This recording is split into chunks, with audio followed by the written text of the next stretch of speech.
La Guinée-Bissau face au changement climatique. Ce pays situé sur la côte ouest africaine possède deux régions physico-géographiques, une continentale et une autre insulaire.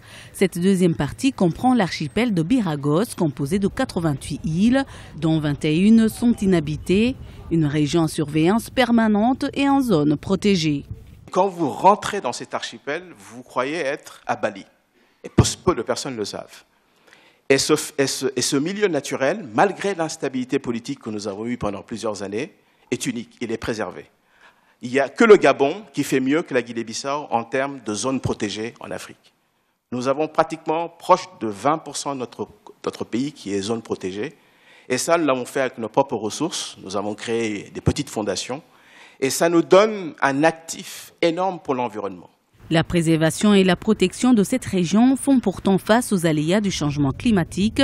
Le pays s'investit beaucoup dans la protection de l'environnement et appelle les autres pays africains à se joindre à ce combat. Si on n'investit pas massivement dans l'environnement, les menaces qui viennent pour notre écosystème sont énormes. Par exemple, mon pays est le pays le plus vulnérable en matière de montée des eaux au monde après le Bangladesh.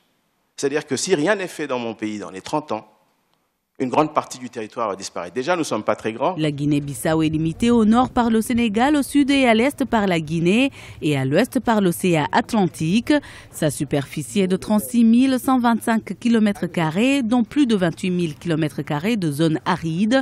Rappelons que cette problématique de climat fera l'objet de la conférence des Nations Unies sur les changements climatiques, la COP21, qui se tiendra à Paris en France du 30 novembre au 11 décembre 2015.